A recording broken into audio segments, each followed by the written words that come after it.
Dear students, I am going to describe you the last topic of nationalism in Europe.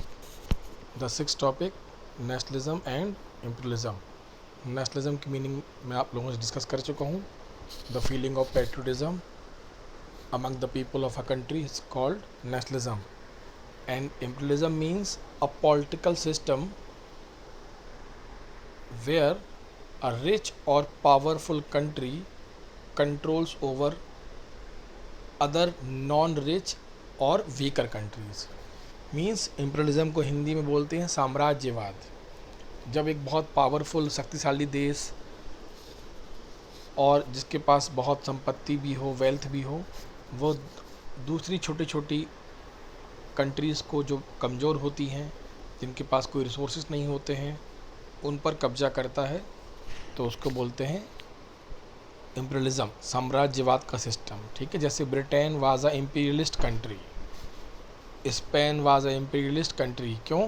क्योंकि Britain, Spain ने बहुत सारे दूसरे छोटे देशों को अपना गुलाम बनाया था उस समय. ठीक है. So we are going to discuss about the topic कि ये किस तरीके से इम्पीरियलिज्म की फीलिंग पूरे वर्ल्ड में बढ़ी. Means so many countries wanted to expand their areas, so many countries to hold their control over other weaker countries.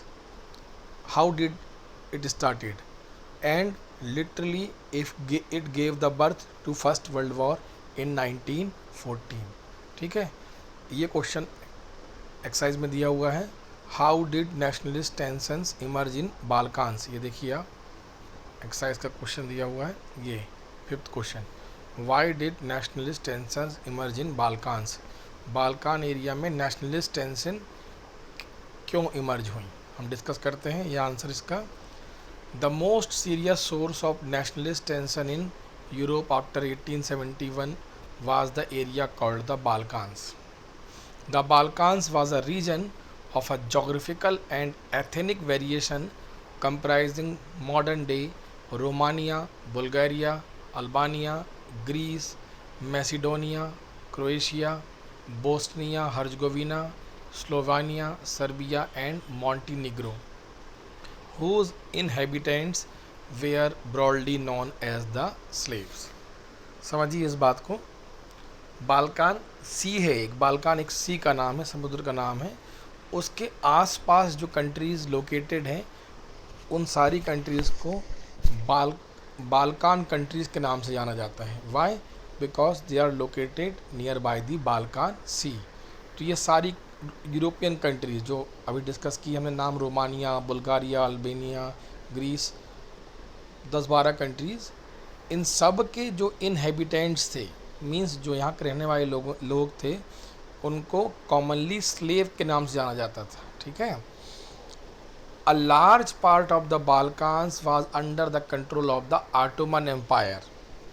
बहुत इंपॉर्टेंट बात है ये. ठीक है. ये जो बाल्कान कंट्रीज़ की हमने डिस्कशन किया, इसमें से most of the countries they are under the Ottoman empire. ये डिस्कस कर चुका हूँ मैं ऑटोमन एम्पायर के बारे में ग्रीक वॉर ऑफ इंडिपेंडेंस में. Turkey which was a Islamic empire. Okay.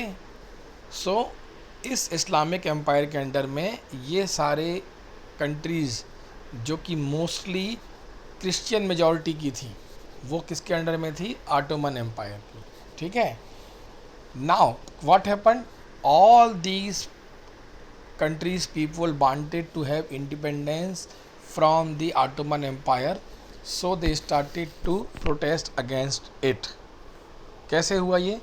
The spread of the ideas of romantic nationalism in the Balkans together with the disintegration of the Ottoman Empire made this region very explosive. Romantic nationalism ये भी discuss किया हम लोगों ने. Romantic nationalism means role of poem, role of poetry, role of drama artist. आपको याद होगा John Gottfried का नाम डिस्कस किया था मैंने. पॉलिश लैंग्वेज का रोल डिस्कस किया था हम लोगों ने. तो ये सारी फीलिंग्स ने, ये सारी रोमांटिक नेशनलिज्म के कॉन्सेप्ट ने, पोएम्स, पोएट्री ने ऑटोमन एम्पायर के अंडर में रहने वाले लोगों के मन में नेशनलिज्म की फीलिंग इमर्ज की, राष्ट्रवाद की भावना जगाई ये सारे कंट्रीज़ के लोगों में, बोस्निया हर्जगोविना, रोमानिया, जो सब क्रिश्चियनिटी को मानने वाले लोग थे, ठीक है। All through the 19th century the Ottoman empire had sought to strengthen itself through modernization and internal reforms but with very little so success. One by one, अब देखिएगा समझिएगा यहाँ से, one by one its European subject nationalist broke away from its control and declared independence. धीरे धीरे करके Ottoman empire से ये सारी कंट्रीज़ जो हमने डिस्कस की अभी, ये आज़ाद होती चली गई, ठीक है। क्यों होती चली गई? क्योंकि ऑटोमन एम्पायर अपने आप को मॉडर्नाइज नहीं कर पाया, इंटरनल रिफॉर्म्स नहीं कर पाया, अपने आप को सुधार नहीं पाया, ठीक है। और उसका डिसइंटीग्रेशन भी हो गया, ये लिखा हुआ है disintegration of the Ottoman empire, means Ottoman empire जो वहाँ के राजा थे उनमें भी फूट पड़ गई, इसलिए वो अपने इतने बड़े साम्राज्य को, इतने बड़े एरिया को कंट्रोल नहीं कर पाए। And all these countries got the independence one by one. The Balkan people based their claims for independence or political rights on nationality and used history to prove that they had once been independent but had subsequently been subjected by foreign powers. Hence, the rebellious nationalists in the Balkans thought of their struggles as attempts to win back their long lost independence. और ये जो सारी countries थी, they said that because they were earlier like a independent country, okay, later on they came under the control of foreign powers, so they started to revolt against this by taking the inspiration from French Revolution, by taking the inspiration from the Germany and Italy, जो हमने देखा है पिछले videos में, उन सब से inspiration लेकर के इन लोगों ने ऑटोमन एम्पायर के अगेंस्ट में रिवोल्ट किया और लिटरली उनको इंडिपेंडेंस मिल गई। लेकिन प्रॉब्लम अब शुरू हुई, ये जो टेंशन की शुरुआत बाल्कान रीजन में हुई वो धीरे धीरे कर कैसे बढ़ी। प्रॉब्लम कहाँ पे थी कि as the different Slavic nationalist struggle to define their identity independence, the Balkan area become an area of intense conflict. Intense conflict मतलब बहुत बड़ा विवाद का मुद्दा बन गया ये पूरा बाल्कान एरिया, जहाँ पर ग्रीस, अल्बानिया, बुल्गारिया, रोमानिया, ये सारी कंट्रीज़ जो जिन्होंने इंडिपेंडेंस प्राप्त की थी ऑटोमन एम्पायर टर्की से, वो आपस में एक दूसरे से जेलेसी की फीलिंग रखते थे। They wanted to control the other countries area, okay, ये लिखा हुआ है the Balkan states were fiercely jealous of each other and each have to gain more territory at the expense of the others. सोचिए आप, ये छोटे छोटी countries जो खुद अभी आज़ाद हुई थी ऑटोमन एम्पायर से, वो आपस में जेलस रखती थी, वो चाहती थी कि उनका एरिया बड़ा हो जाए और वो दूसरी जो इंडिपेंडेंट कंट्री अभी अभी आज़ाद हुई है उसके ऊपर कब्जा कर लें, ठीक है। इसलिए टेंशन और बढ़ी, पहली टेंशन बढ़ी कि वो ऑटोमन एम्पायर से धीरे धीरे करके वो रिवोल्ट करके इंडिपेंडेंट हुए। दूसरी टेंशन उन्होंने आपस में बढ़ा ली क्योंकि वो एक दूसरे से जलते थे और they wanted to expand their area more and more. तीसरा इसमें और प्रॉब्लम क्रिएट हुई जब big powers came into play. Matters were further complicated because the Balkans also became the scene of big power rivalry. अब आप देखिए कैसे problem और बढ़ी। जो बड़ी बड़ी पावर थी जैसे Russia, Germany, England, Austria, Hungary, all these big powers wanted to control over these small independent country, means all these countries which were having the jealousy with each other, उनके ऊपर ये बड़ी बड़ी पावर कंट्रोल करके अपना colony की संख्या बढ़ाना चाहती थी, अपने इम्पीरियलिज्म को वो बढ़ाना चाहती थी। जो हमने डिस्कस किया कि ये तो बड़ी बिग पावर थी रसिया, जर्मनी, इंग्लैंड वगैरह, तो ये रिच और पावरफुल कंट्री इन छोटी छोटी कंट्रीज़ पे, रोमानिया, बुल्गारिया जो हमने डिस्कस की, बाकी सारी कंट्रीज़, ग्रीस वगैरह, उन सब के ऊपर कंट्रोल करके अपनी कॉलोनीज़ को, अपने एरिया को एक्सपांड करना चाहती थी, ठीक है। तो तीन तरीके से कॉन्फ्लिक्ट बढ़ गया। एक तो ऑटोमन एम्पायर से उनने आज़ादी पाई तो वो ऑटोमन एम्पायर उनसे जलता था, आपस में ही ये सारी कंट्रीज जलती थी एक दूसरे से, छोटी छोटी। और तीसरा इसमें और आग में घी डालने का काम या इस प्रॉब्लम को बढ़ाने का काम क्या किया, बड़ी बड़ी बिग पावर्स ने, जो इनके ऊपर कंट्रोल करना चाहती थी। तो when these big powers wanted to control over these small countries, they conflicted with each other। उनकी आपस में लड़ाइयाँ शुरू हो गई, रसिया, जर्मनी, इंग्लैंड, ऑस्ट्रिया, हंगरी, ठीक है, ये सारी कंट्रीज आपस में भिड़ गई कि कौन कितने ज़्यादा एरिया में कब्जा कर सकता है, कौन कितनी ज़्यादा कंट्रीज़ को अपना गुलाम बना सकता है, ठीक है। और इसी कारण से लिटरली 1914 में फर्स्ट वर्ल्ड वॉर स्टार्ट हो गया।